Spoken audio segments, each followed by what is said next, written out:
In this video, I'm gonna show how I made a clay palette for my watercolors, what tools I used that worked very well, and the shape that came to me, and also the method of using those tools, and how I discovered the simplest way to make it, how long it took, and also some raw voice recordings of me during the making process of it. I watched videos on YouTube about the palette and I thought it would be really difficult to make, but I gave it a go and it was actually super simple. It took me perhaps 20-30 minutes and it was done. So, are you ready? Let's get started.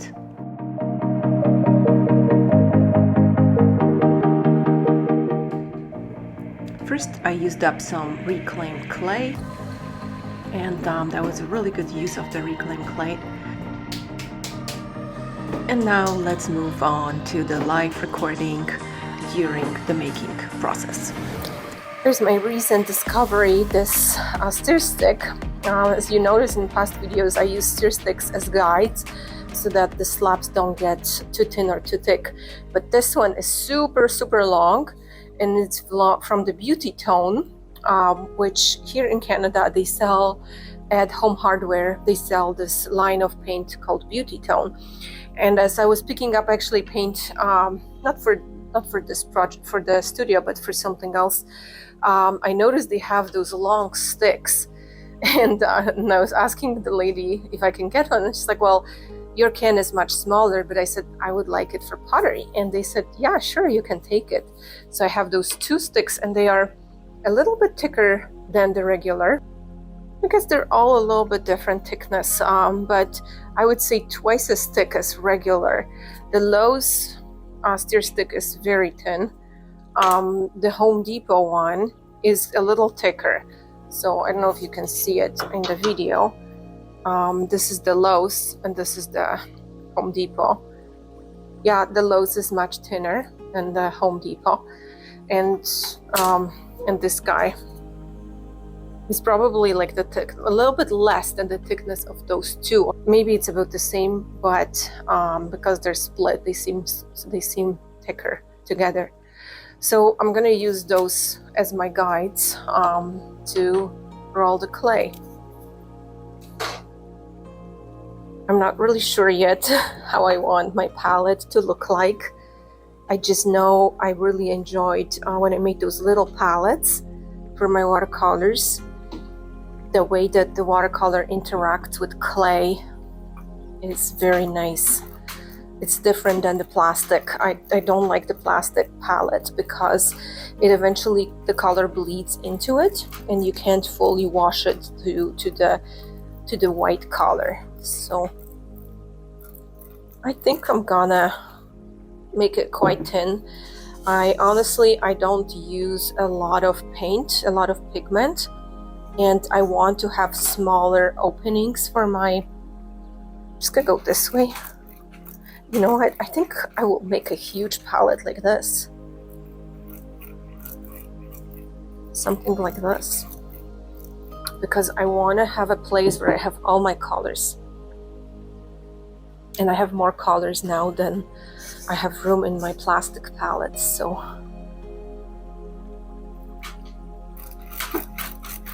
let's see. I'm probably gonna cut off that top part a little bit, but yeah, I think this is nice. Okay.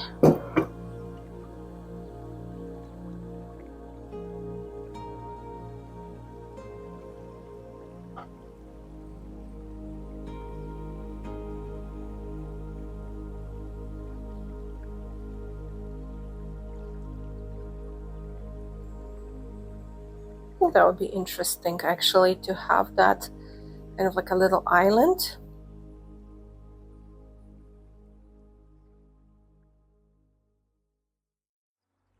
And it reminds me of the classic palette look that I used for my oils and my acrylic paint. Wow, this clay is quite soft though. I think it needs to dry a bit. But yeah, I like this shape.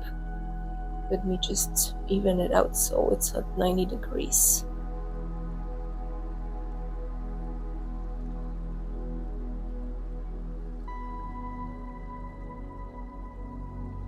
Okay, and then how do I want to divide it? I think I want to have the colors here and here, and perhaps have like a cool and warm palette. So that would be interesting. Like this will be my one mixing area and another mixing area, and the colors will just be in here, something like that. Here are the tools I think I might use. I think my color openings should be about this big. Yeah, I think that would be good. And I want them to be round because what the really annoying thing about my palette right now is that it's got corners inside. Oh yeah, this is great. This is great. Okay, I think I can even go a little deeper. Or if I can just do it like this, just one swift movement. That's pretty cool. And they will be always like that. So the watercolor doesn't go into those grooves, and you can actually, if you want to change the color, you can easily wash it off and remove all the color from it. Nice. Okay, so how many do I have? 1, 2, 3, 4, 5. So I'm guessing 5, 10, 15, 20, 25. Yeah, I think I could have that decent amount of color. That's what I want. Scoop. It's okay. They're not perfect, but it's a handmade palette, so you don't need to be perfect. Actually, having a soft clay for this is pretty good.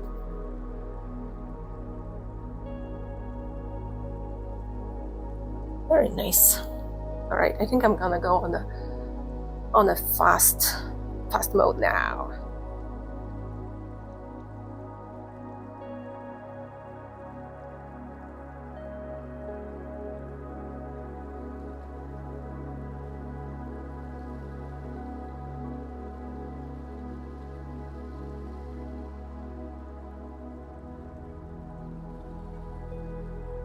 Here's my palette.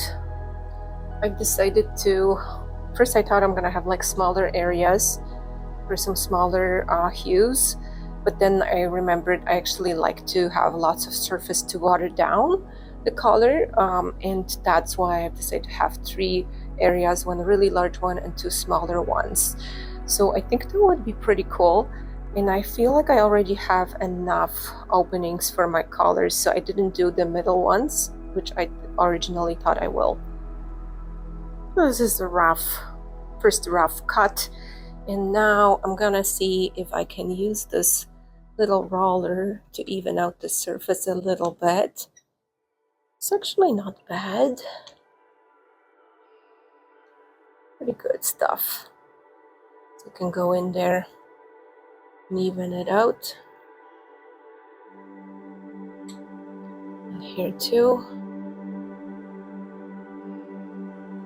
Because the flat surface it's a little harder to reach with the cutting tool, the trimming tool. It's working well.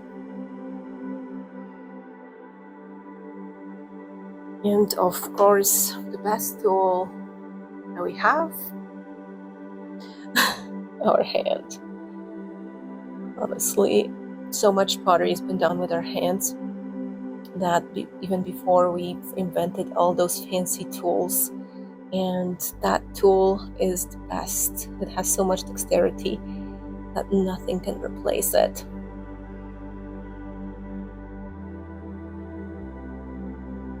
You see, not even a roller can be better than a finger.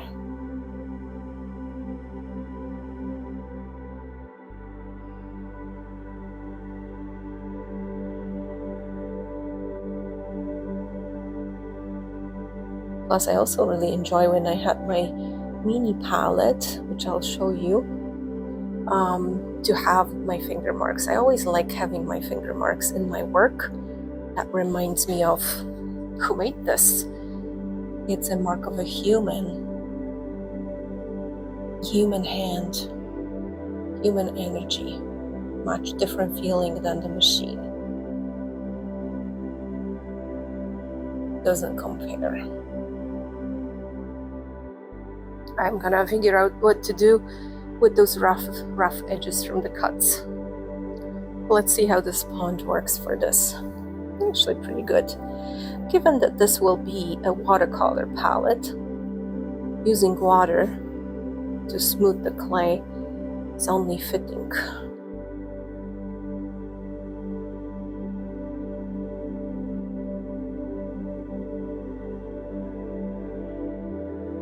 Yeah, I think even just sponging it is right now pretty good because my clay is soft.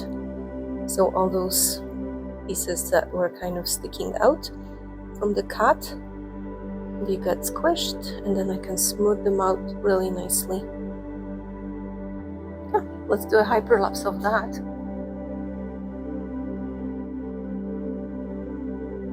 Actually, here I'm gonna show you what happens in the close-up. So I did the cut, and as a result, there was this kind of ledge that formed. When I sponged this part, I pushed the ledge back, and now I am imitating the cut's movement with the sponge, going like that. And there's again kind of like this pushed portion. It's like a little tongue sticking out. Actually, I did a pretty good job already with the sponging.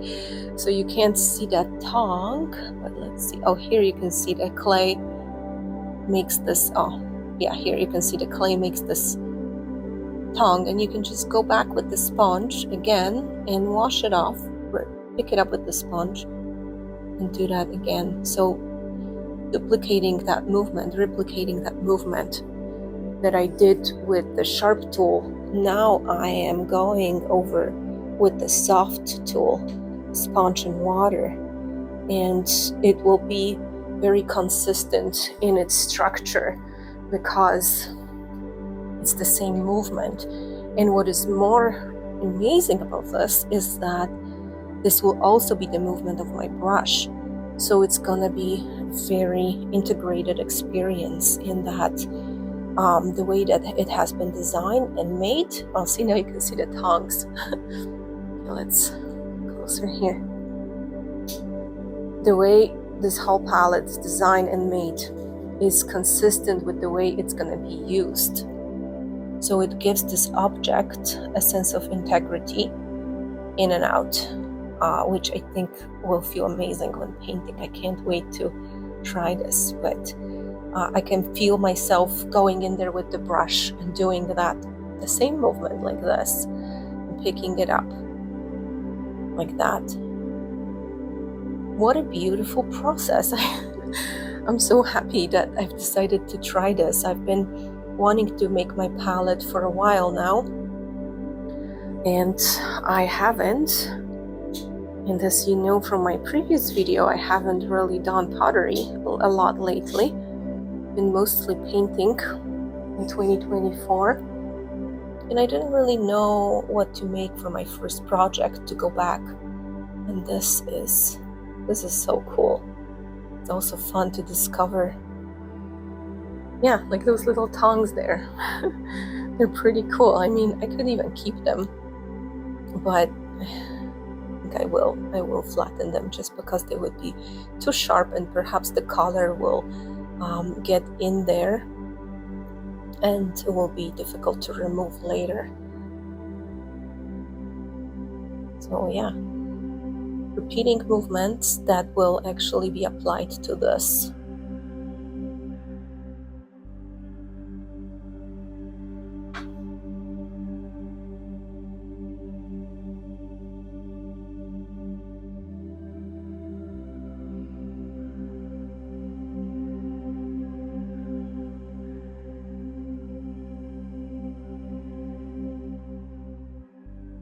Wow, this feels so good to do.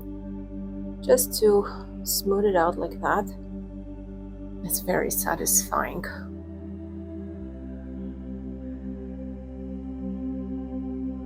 The reason I'm using my fingers is so that I can actually feel the shape of the opening. I want it to be perfectly round without kind of like hidden valleys and crevices where the paint could get stuck.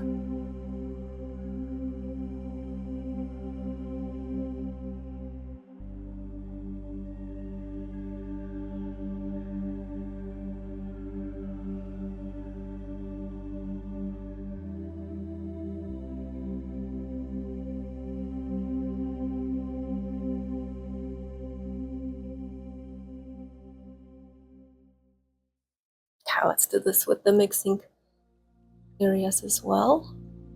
Give them some love. The love of a human hand.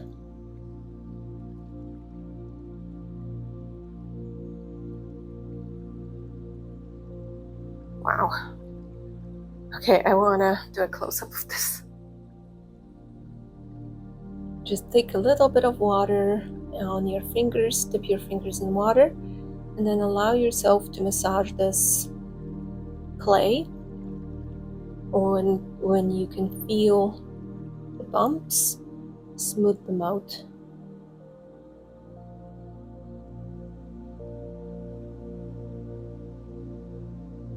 I'm using 2 fingers for this one. And here I might even use 3 fingers because it's a larger area.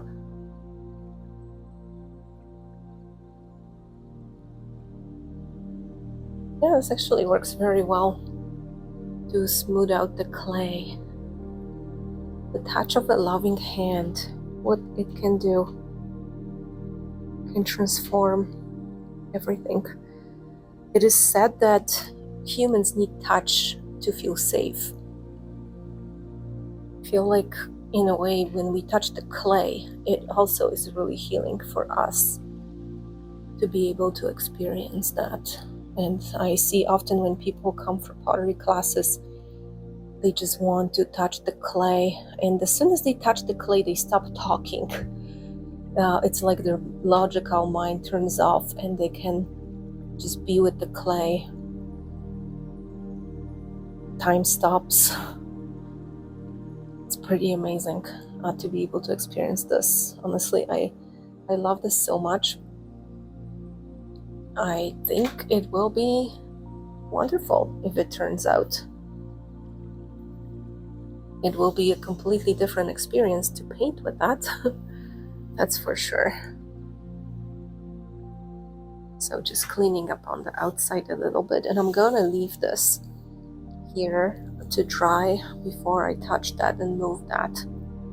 Just want to make sure that there is no water accumulating in those and sitting in there. Like, we don't want any water sitting in any clay. That's always the rule, of course. So moving that. Yeah, I think this was a really simple and fun project to get me back to pottery and actually make something that I need. And I've been wanting to do this for a while, and I was, for some reason, thought it's going to be really difficult to do it, because I watched some YouTube videos and it seemed like they were just carving and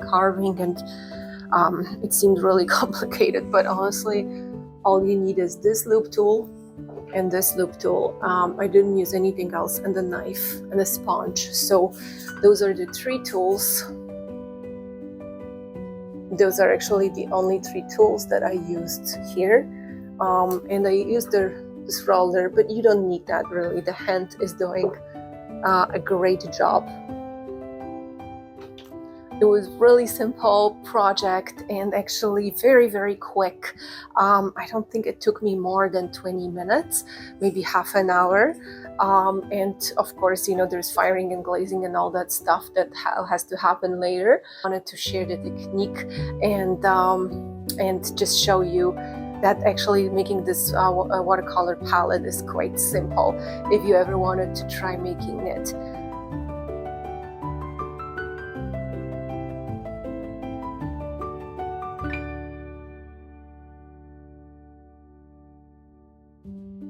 So here is the palette after bisque firing.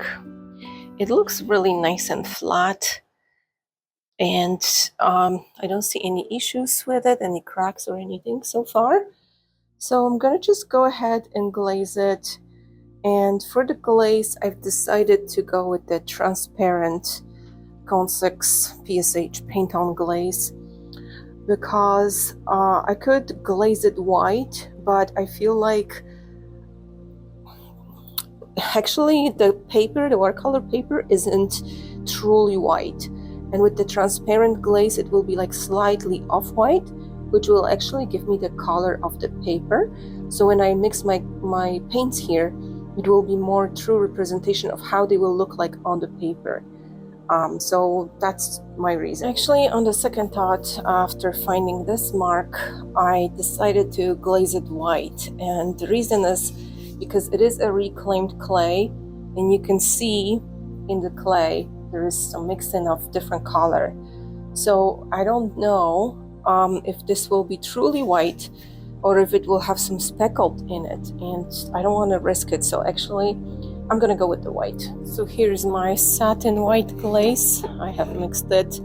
It was pretty dry, but now it's good, and I'm keeping it more on the thick side because I'm gonna paint with it.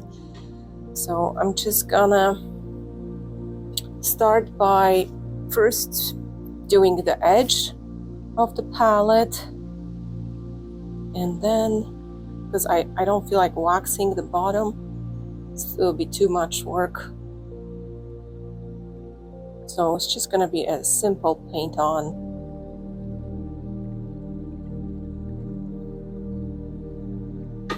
Let's see if I can film this.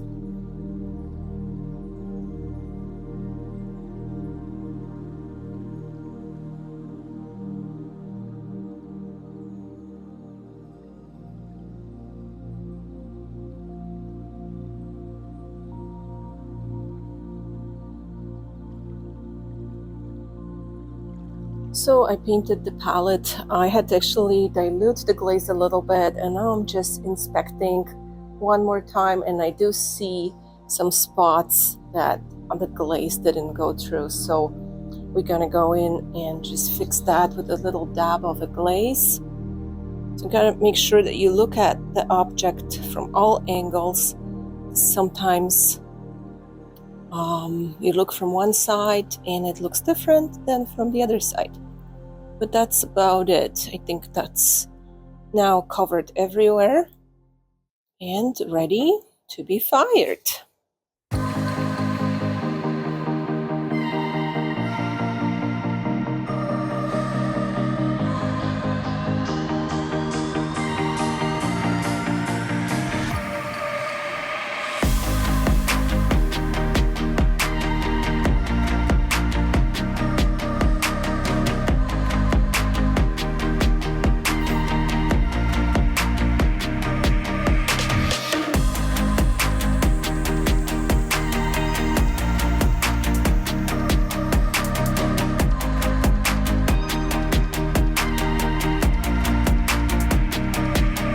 This is how the palette turned out, and I'm not gonna put the colors yet, but I will do it in a different video. I just wanted to show you the color on this, and I think it looks pretty close to the paper.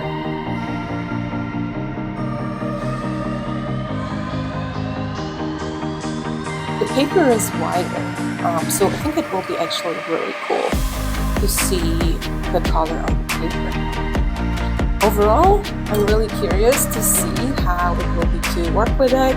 Right now, I'm really happy with the way it looks like and the way it fits on my desk. So the next step will be to put all the colors, all the paints in there, and I'm gonna do that in the next video. Thank you so much for watching. See you next time. Bye.